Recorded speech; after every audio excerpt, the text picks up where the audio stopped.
Hello বন্ধুগণ, আমি সাধনা সম্পূর্ণ নতুন একটা ঝাঁকানাকা রেসিপিতে তোমাদের সবাইকে স্বাগত জানাই। আজকে আমি তোমাদের সাথে শেয়ার করছি সম্পূর্ণ নতুন পদ্ধতিতে ডিম দিয়ে লোটে মাছের একটা দারুণ টেস্টি রেসিপি। এইভাবে লোটে মাছ রান্না করলে একটা মাছও ভেঙে যাবে না, প্রত্যেকটা মাছ গোটা গোটা থাকবে আর গরম গরম ভাতের সাথে খেতে দারুণ লাগবে। রেসিপিটি বানানোর জন্য এখানে আমি নিয়েছি মাত্র 500 গ্রাম লোটে মাছ। তবে লোটে মাছের পরিমাণটা তোমরা আরও বাড়িয়ে অথবা কমিয়েও নিতে পারো, তাতে কোনো সমস্যা নেই। প্রথমে লোটে মাছগুলোকে খুব সুন্দর করে কেটে নেব। লোটে মাছের মাথার দিকটাকে একটুখানি কেটে বাদ দেবো। তারপরে লোটে মাছের যে পাখনাগুলো আছে সেগুলোকে খুব সুন্দর করে কেটে বাদ দিতে হবে। সমস্ত লোটে মাছগুলোকে খুব সুন্দর করে দেখো কেটে নিলাম, মাঝখান থেকে দুফালি করে কেটে নিলাম। তো তারপরে লোটে মাছগুলোকে 3-4 বার খুব ভালো করে জল দিয়ে ধুয়ে একটা পরিষ্কার সুতির কাপড় দিয়ে খুব ভালো করে লোটে মাছগুলোকে মুছে নিতে হবে।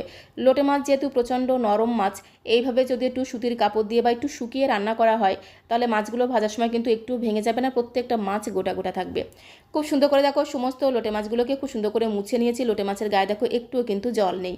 তো এখন এই মাছটাকে আমি একটু ম্যারিনেট করে নেব। তার জন্য মাছের মধ্যে দিতে হবে সামান্য পরিমাণে লবণ, তার সাথে দিতে হবে সামান্য পরিমাণে একটু হলুদের গুঁড়ো, খুব সুন্দর একটা রঙের জন্য দিয়ে দেবো একদমই সামান্য পরিমাণে একটু কাশ্মীরি লাল লঙ্কার গুঁড়ো।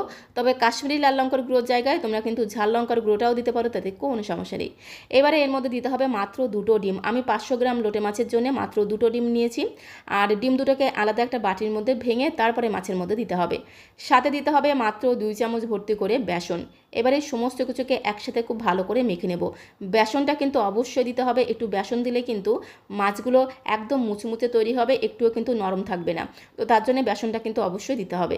সমস্ত কিছুকে একসাথে দেখো খুব সুন্দর করে মেখে নিয়েছি, যাকে বলে এদিক ওদিক যেদিক সেই দিয়ে খুব ভালো করে হাত দিয়ে ঘুরিয়ে ঘুরিয়ে খুব ভালো করে মাছগুলোকে ম্যারিনেট করে নিতে হবে। তো এখন এই মাছগুলোকে আমি জাস্ট 5-6 মিনিটের জন্য একটু রেস্টে রেখে দেবো। ততক্ষণে আমি একটু মশলা বেটে নেব। এখানে একটা মিক্সিং জারের মধ্যে একটা বড় সাইজের পাকা টমেটোকে ছোটো ছোটো পিস করে কেটে দিয়ে দিলাম। তার সাথে আমি 10 থেকে 12 কোয়ার মতো দিয়ে দিলাম রসুন। যেহেতু লোটে মাছের মধ্যে একটু রসুনের পরিমাণটা বেশি দিলে খেতে কিন্তু দারুণ লাগে। সাথে 1 ইঞ্চি মতো আদাকে ঝিরিমিরি করে কুচি করে দিয়ে দিলাম। তার সাথে 4টে কাঁচা পাকা লঙ্কা দিয়ে দিলাম। সাথে সামান্য পরিমাণে জল দিয়ে মিক্সিং জারের ঢাকনাটা বন্ধ করে সমস্ত মশলার একটা মিহি পেস্ট তৈরি করে নিতে হবে। ঝালের পরিমাণটা তোমরা যে যেমন ঝাল খেতে পছন্দ করো সে অনুসারে ঝালটা অ্যাড করে দেবে। তো এখন আমি রান্নাটা করে নেব। তার জন্য দেখো সরাসরি চলে আসলাম ওভেনের কাছে। গ্যাসের ফ্লেমটা অন করে দিয়ে একটা কড়াই বসিয়ে দিয়েছি। কড়াইটা একটু গরম হয়ে গেলে 3 চামচের মতো দিয়ে দিলাম আমি সরষের তেল। তেলটাকে দিয়ে খুব সুন্দর করে একটু ঝাঁকানাকা করে তেলটাকে কড়াইয়ের গায়ে ছড়িয়ে দিতে হবে।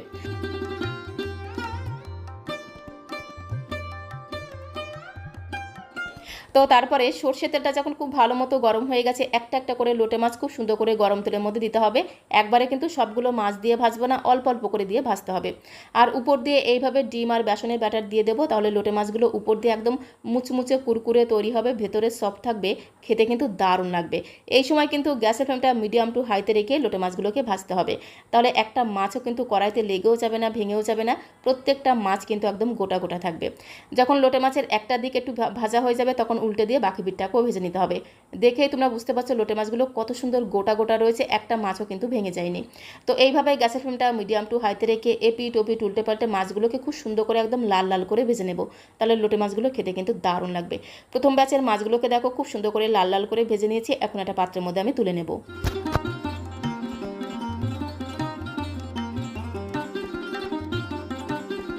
তো বন্ধুগণ, লোটে মাছ খেতে আমরা প্রত্যেকে কম বেশি ভীষণ পছন্দ করি, বাট লোটে মাছ যদি এইভাবে রান্না করা হয় গরম গরম ভাতের সাথে খেতে জাস্ট দুর্দান্ত লাগে। তো বাকি বাচ্চার লোটে মাছগুলোকে দিয়ে একদম লাল লাল করে ভেজে নেব। লোটে মাছগুলো ওইদিকে ভাজা হতে থাক, ততক্ষণে দেখো এখানে আমি নিয়েছি 2টো মিডিয়াম সাইজের পেঁয়াজ। পেঁয়াজের খোসাগুলোকে ছাড়িয়ে খুব সুন্দর করে জল দিয়ে ধুয়ে নিয়েছিলাম। তো এখন এই পেঁয়াজ দুটোকে একদম ঝিরিমড়ি করে কুচি করে নেব, যাকে বলে ফাইন চপ করে কুচি করে নেব। আমি তো আমার সুবিধা মতো ছুরির সাহায্যে কেটে নিচ্ছি, তোমরা তোমাদের সুবিধা মতো বটি দিয়েও কেটে নিতে পারো, তাতে কোনো সমস্যা নেই। 2টো পেঁয়াজকে দেখো খুব সুন্দর করে একদম ঝিরিমিরি করে কুচি করে নিলাম। সাথে লাগবে একটু ধনেপাতা। আর এই লোটে মাছের মধ্যে একটু ধনেপাতা দিলে কিন্তু লোটে মাছের স্বাদ আর গন্ধ আরও দ্বিগুণ বেড়ে যায়।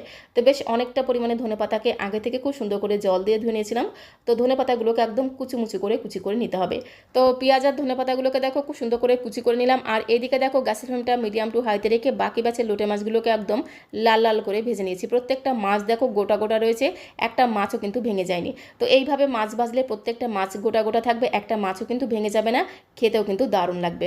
তো এখন আমি বাকি রান্নাটা করে নেবো। তার জন্য আবারও চলে আসলাম কড়াইয়ের কাছে। কড়াইতে যেটুকু তেল আছে সেই তেলের মধ্যে আমি আরও 2 চামচ দিয়ে দিলাম সর্ষে তেল। তেলটা যখন খুব ভালো মতো গরম হয়ে গেছে তেলের মধ্যে দিয়ে দেবো একটু গোটা জিরে ফোড়ন, তার সাথে এর মধ্যে আমি দেবো একটা শুকনো লঙ্কা ফোড়ন। তারপরে গ্যাসের ফ্লেমটা মিডিয়াম টু লোতে রেখে খুব ভালো করে নেড়ে ছেড়ে ফোড়নটাকে একটু ভেজে নেব।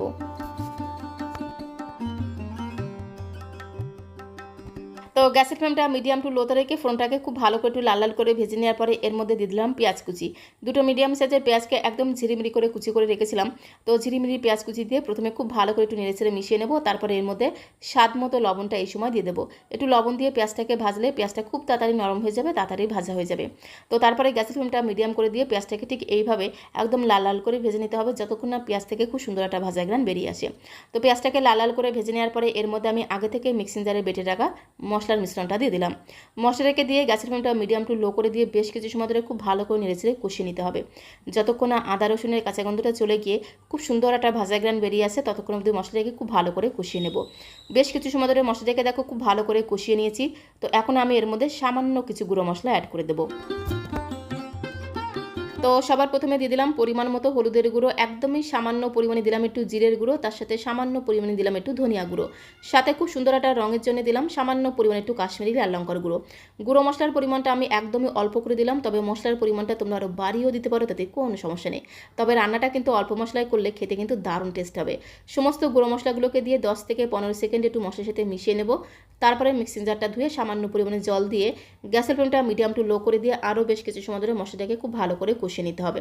2-3 বার অল্প অল্প করে জল দিয়ে মশলা যত ভালোভাবে কষানো হবে রান্নার টেস্ট কিন্তু ততটাই বেড়ে যাবে। তো বেশ কিছু সময় ধরে মশলাটাকে খুব ভালো করে কষিয়ে নিয়েছি, মশলা থেকে তেল ছাড়তে শুরু করে দিয়েছে। তো এই সময় আমি এর মধ্যে দিয়ে দেবো আগে থেকে ঝিরিমিরি করে কুচিয়ে রাখা ধনেপাতাগুলো দিয়ে খুব ভালো করে একটু মশলার সাথে মিশিয়ে নেব।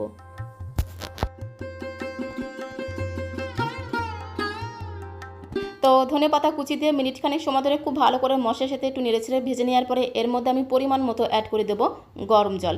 প্রথমে একটু গরম জল দিয়ে খুব ভালো করে মিশিয়ে নেব, তারপরে পরিমাণ মতো আর একটু গরম জল আমি অ্যাড করে দেবো। খুব বেশি ঝোলঝোল করবো না, একটু মাখো মাখো করে রান্না করব, তাহলে ভাতের সাথে খেতে কিন্তু দারুণ লাগবে। তো পরিমাণ মতো গরম জল দিয়ে খুব ভালো করে মিশিয়ে নিতে হবে, যাকে বলে এদিক ওদিক যে সেই দিয়ে খুব সুন্দর করে একটু ঘোটানাটা করে মিশিয়ে নিতে হবে। আর এই সময় একটু চেক করে দেখতে হবে লবণের পরিমাণটা ঠিকঠাক আছে কিনা। তারপরে ঝোলটা যখন একটু একটু ফুটতে শুরু করে দিয়েছে তখন আমি 3টে কাঁচা লঙ্কা দিয়ে দিলাম। এবারে ঢাকা দিয়ে গ্যাসের ফ্লেমটা মিডিয়াম করে দিয়ে 6 থেকে 7 মিনিট সময় ধরে খুব ভালো করে ঝোলটাকে একটু রান্না করে নেব। 6-7 মিনিট সময় ধরে ঝোলটাকে খুব ভালো করে রান্না করে নিয়েছি। ঝোলটা দেখো একটু গাঢ় হয়ে গেছে। তো এখন আমি এর মধ্যে বেশ কিছুটা দিয়ে দেবো শাহি গরম মশলার গুঁড়ো। গরম মশলার গুঁড়োটাকে দিয়ে ঝোলের সাথে খুব ভালো করে মিশিয়ে নিতে হবে। এই সময় কিন্তু গরম মশলার গুঁড়োটাকে দিয়ে খুব ভালো করে ঝোলের সাথে মিশিয়ে নিতে হবে, কারণ এই লোটে মাছগুলোকে ঝোলের মধ্যে দেওয়ার পরে কিন্তু খুব বেশি নাড়াচাড়া করা যাবে না। তাই এই সময় গরম মশলার গুঁড়োটাকে দিয়ে খুব ভালো করে ঝোলের সাথে মিশানো হয়ে গেলে এর মধ্যে আমি আগে থেকে ভেজে রাখা লোটে মাছগুলো দিয়ে দিলাম। তো সমস্ত লোটে মাছগুলোকে ঝোলের মধ্যে দিয়ে একটু আলতো হাতে নেড়েচেড়ে মেশাতে হবে, খুব বেশি কিন্তু নাড়াচাড়া করবো না, তাহলে আবার লোটে মাছগুলো ভেঙে যেতে পারে। একটু আলতো হাতে ঝোলের সাথে মেশানো হয়ে গেলে উপর দিয়ে আগে থেকে কুচি করে কুচিয়ে রাখা ধনেপাতাগুলো ছড়িয়ে দেবো। আর একটু ধনেপাতা কুচি দিলে লোটে মাছটা খেতেও দারুণ লাগবে, সাথে সাথে দেখতেও কিন্তু দারুণ সুন্দর লাগবে। তো ধনেপাতা কুচি দিয়ে ঢাকা দিয়ে গ্যাসের ফ্লেমটা মিডিয়াম টু লো করে দিয়ে আরও 4 থেকে 5 মিনিট সময় ধরে লোটে মাছটাকে রান্না করে নেব। এতে লোটে মাছটা ভেতর থেকে খুব সুন্দরভাবে কুক হয়ে যাবে, যার কারণে লোটে মাছটা খেতে কিন্তু দারুণ লাগবে। তো গ্যাসের ফ্লেমটা মিডিয়াম টু লো করে দিয়ে ঢাকা দিয়ে আরও 4 থেকে 5 মিনিট সময় ধরে লোটে মাছটাকে খুব সুন্দর করে রান্না করে নিয়েছি। ঢাকনাটা তুলে একটু আলতো হাতে নেড়েচেড়ে মিশিয়ে নেব। আর যখনই ঢাকনাটা তুলবে দেখবে কি সুন্দর একটা ঘ্রাণ তোমরা পাবে। প্রত্যেকটা লোটে মাছ দেখো গোটা গোটা রয়েছে, একটা লোটে মাছও কিন্তু ভেঙে যায়নি। আলতো হাতে একটু নেড়েচেড়ে মিশিয়ে নিয়ে গ্যাসের ফ্লেমটা বন্ধ করে দিলাম। স্বাদে গন্ধে ভরপুর দারুণ টেস্টি লোটে মাছটা কিন্তু একদমই রান্না করা হয়ে গেছে। এইভাবে লোটে মাছ রান্না করলে গরম গরম ভাতের সাথে আর কিচ্ছু লাগবে না, শুধু লোটে মাছের এই রেসিপিটা দিয়েই কিন্তু থালার সবটুকু ভাতে নিমেষেই খাওয়া হয়ে যাবে। এখন একটা বোলের মধ্যে আমি সার্ভ করে দিলাম। আর সার্ভ করতে করতে তোমাদের কাছে রিকোয়েস্ট করব, আজকের এই ডিম দিয়ে লোটে মাছের রেসিপিটা তোমাদের কাছে কেমন লাগলো অবশ্যই কমেন্ট বক্সে লিখে জানিও। ভালো লাগলে একটা লাইক আর শেয়ার করে দেওয়ার অনুরোধ রইল। সবাইকে অসংখ্য ধন্যবাদ।